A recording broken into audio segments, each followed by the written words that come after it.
Have you ever lived so far from everyone else that you could go days without seeing another soul? Out here in the Wyoming backcountry, the nights are so dark and so quiet, you start to forget the rest of the world exists. But that kind of peace, it can vanish in a heartbeat.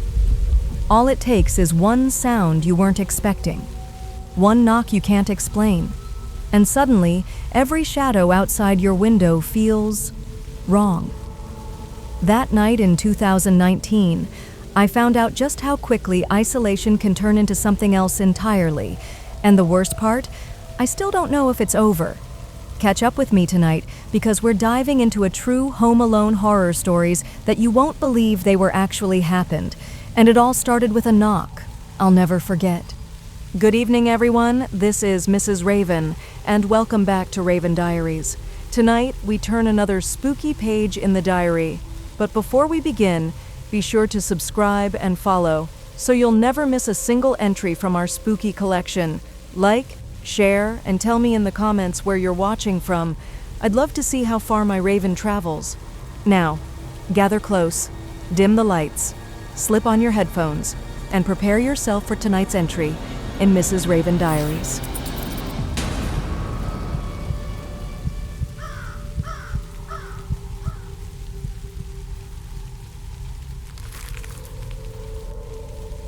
I live about 15 minutes outside a small town in Wyoming. Out here, land is still relatively affordable, so when I had the chance, I bought a decent plot, just over 5 acres. My place isn't much to look at. A one-bedroom cabin with cedar siding, a little porch where I drink my coffee in the mornings, and enough space for my dog, Cooper, to run without bothering anyone. It's quiet here in a way most people from cities can't really picture.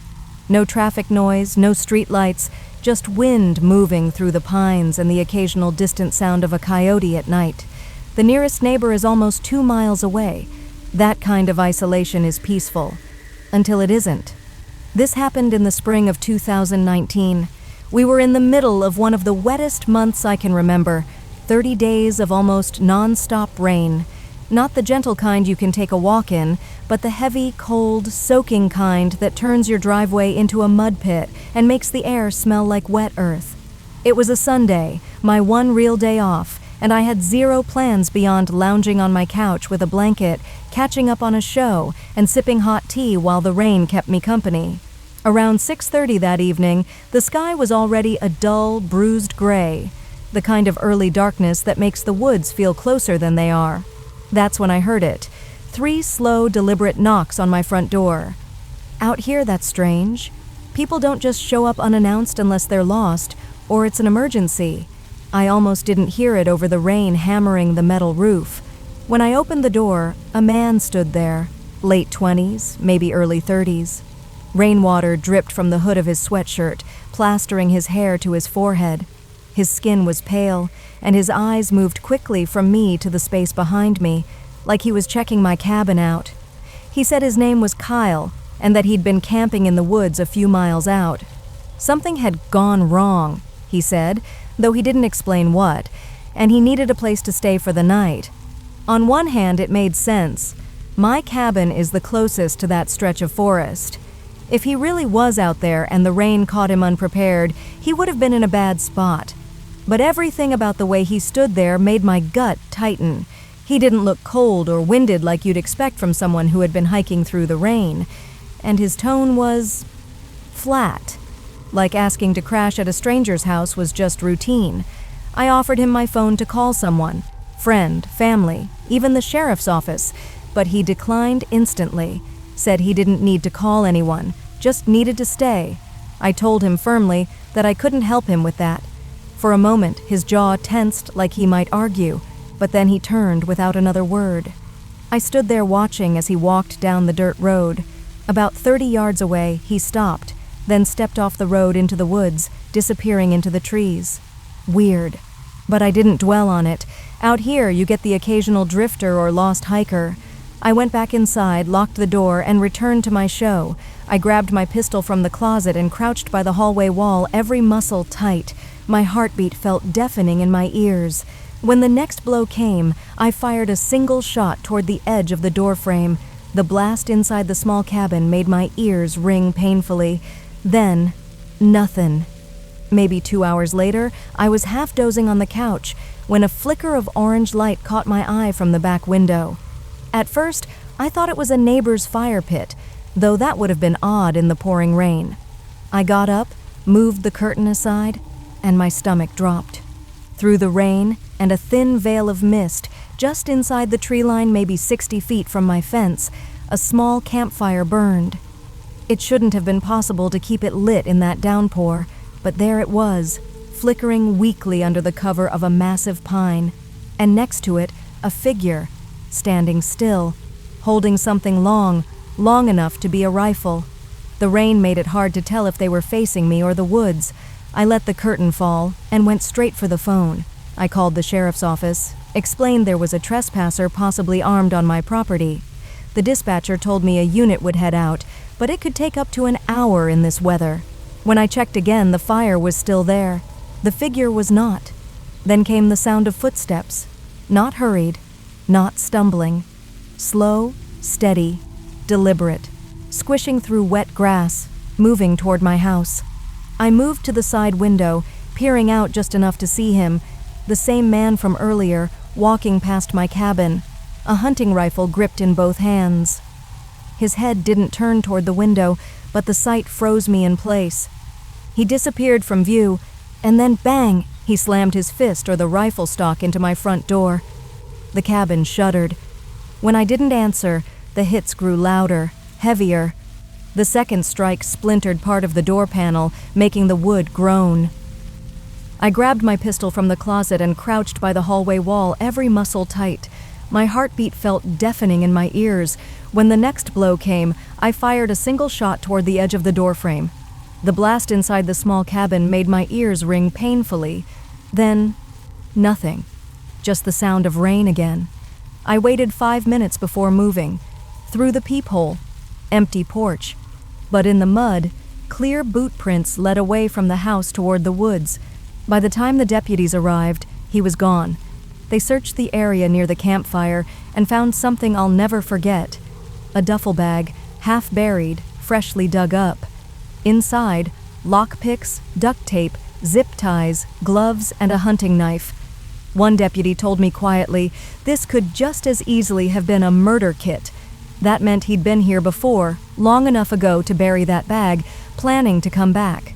Maybe for me, they never found him. It's been more than 4 years.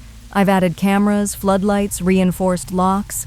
Cooper barks at anything that moves outside now, and I keep my pistol close at night.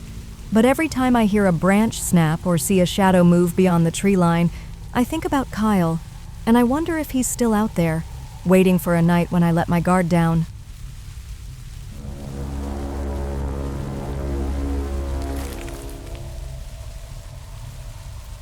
It was the spring of 1996, and I was a 15-year-old American girl living in Pakistan with my grandparents. My mom had sent me there when I was 11 after some ugly family drama in the States. The plan was temporary, just until things at home settled down, but temporary has a way of stretching. By the time I was old enough to choose, I stayed. I'd learned the language, eaten my weight in street food, made friends I couldn't imagine leaving behind. Pakistan had stopped being my second home and simply was my home. Our house was the kind of place that never seemed quiet. My grandparents, my aunt and uncle, their 3 kids, plus an endless rotation of neighbors and family friends stopping by unannounced. We had an open-door policy, literally. The front gate stayed unlocked most of the day, and you could count on someone wandering in for tea or gossip. It felt safe. Like many families there, we had hired help. Cooks, cleaners, people who ran errands. My family usually preferred to hire women, but for reasons I never understood, my grandparents brought on a young male helper named Nadim. He lived in a small room just outside the main house, and everyone else treated him like background noise. I didn't. From the first time I met him, something about him put me on edge. It wasn't anything I could point to, just a heaviness in the air when he was around. He didn't talk much, but when he did, his eyes didn't match his words. So I developed a habit. If I was in a room, I locked the door. no exceptions. One humid afternoon, I was sprawled out on my aunt and uncle's bed watching TV. They had the only private television in the house, and it felt like a guilty pleasure to watch without the chaos of the shared lounge. The air smelled faintly of talcum powder and the heavy jasmine perfume my aunt loved. Outside, you could hear the occasional honk from the street and the distant clank of a bicycle bell. I had no idea it was the first time I'd ever been completely alone in the house. Grandfather at work, aunt, uncle, and their kids out of town. Grandmother off with the driver running errands. Then 3 sharp knocks. Not friendly knocks. Not, hey, just checking in knocks. These were urgent, rhythmic, demanding. I muted the TV. Nadia? It was Nadim. I didn't answer right away. My heartbeat felt louder than his voice. He said he had something to give me. I told him to leave it outside the door. He switched his tone. Said he needed to ask me something. I told him to just ask me through the door. Silence. Then the doorknob rattled, metal clicking against metal, harder than necessary. The wood frame trembled. He was pushing now. My blood went cold. I realized for the first time exactly how alone I was. I scanned the room. The landline was useless without the phone directory, which sat downstairs in my grandparents' bedroom. I didn't know a single number by memory. I went to the window. Nothing. The street outside looked deserted in the lazy afternoon heat. The knob rattled again, harder this time, accompanied by the thump of his shoulder, or maybe his foot, against the door. The closet crossed my mind, but it didn't have a lock. The bathroom did. 2 locks. I bolted. Locked both. The bathroom smelled faintly of bleach and rose water. I pressed my back against the cool tiles and tried to steady my breathing. Then I remembered the small window high above the sink. It was barely wide enough for my shoulders, but I climbed up on the counter anyway, straining to see over the wall. The neighbor's house was right there. I could see their laundry fluttering in the wind, hear faint voices from somewhere below. I opened my mouth to yell, and froze. My grandmother's voice, calling my name from the hallway. I didn't answer until she called again, just to make sure it was really her. Then I unlocked the bathroom, then the bedroom. She stood there, alone, slightly out of breath. "I realized you were home alone," she said quickly. I came straight back. Neither of us mentioned Nadim. She didn't ask why I'd locked the door or why my face must have looked like I'd seen a ghost. I didn't tell her. The whole thing lasted maybe 20 minutes. 20 minutes of feeling trapped, of listening to the rattle of a doorknob that might give way at any second. Years passed. In the mid-2000s, I came back to Pakistan for a visit. One afternoon, my mom and aunts were laughing in the living room, telling me a special guest had traveled from another village just to see me. I stepped inside, and there he was, Nadim. He looked wrecked. His eyes were bloodshot, his skin dull and drawn. He stared at me in a way that made my stomach churn. I smiled politely, congratulated him on getting married. I'd heard it in passing, and excused myself. That was the last time I saw him. Seeing him again unlocked something I'd kept buried. The pounding on the door, the rattle of the knob, that ice-cold realization that if I made the wrong move, things could turn very, very bad. I'll never know what he wanted that day, but my gut tells me I dodged something I might not have come back from. And here's what he didn't know. I'd been learning karate since I was 6. My instructor called me Little Tiger. If he'd gotten through that door, he would have met the tiger. That day taught me the value of instincts. They've never failed me since.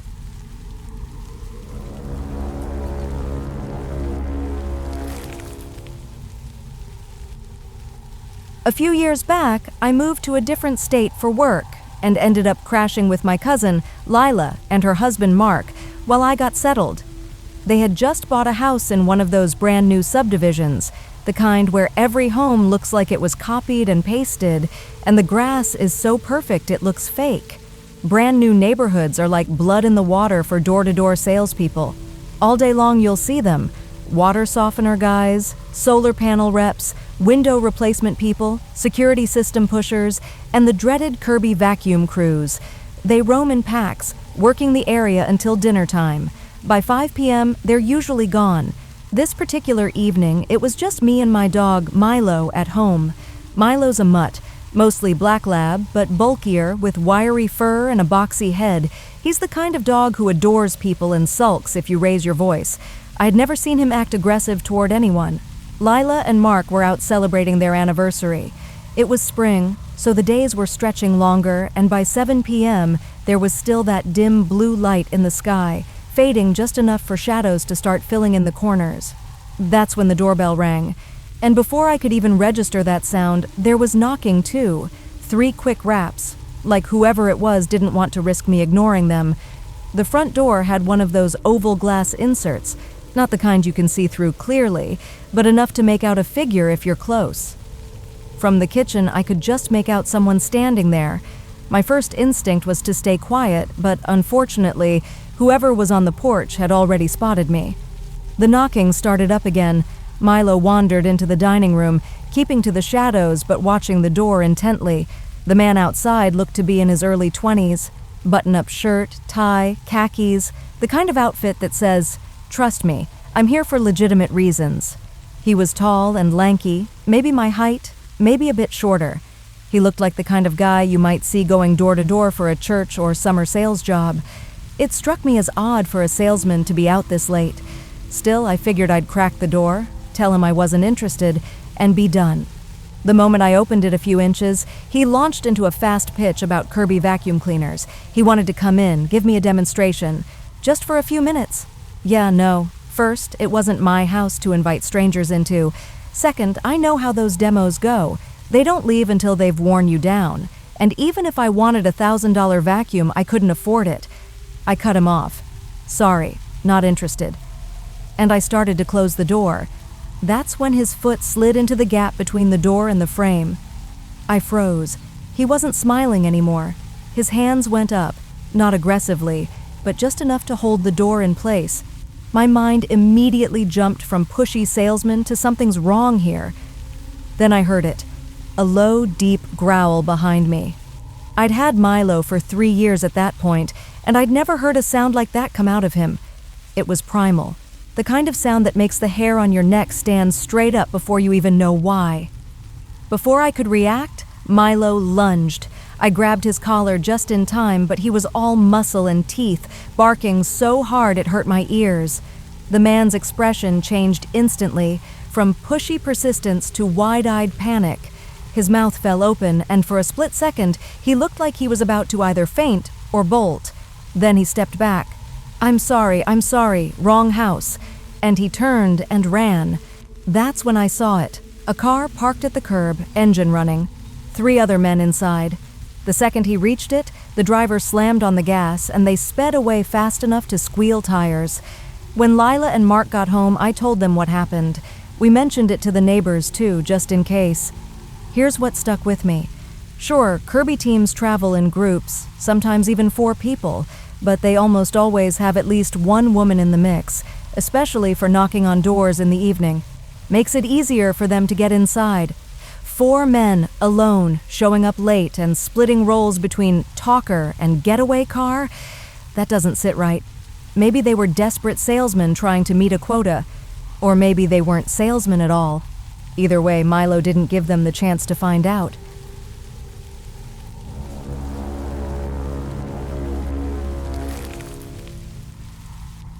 Thank you for watching till the end. Now tell me, which story haunted you the most, and which one you believe you could survive? Don't forget to like, share, and explore the previous entries you may have missed. For now, we close tonight's page. Until the next entry is written, this has been Mrs. Raven Diaries.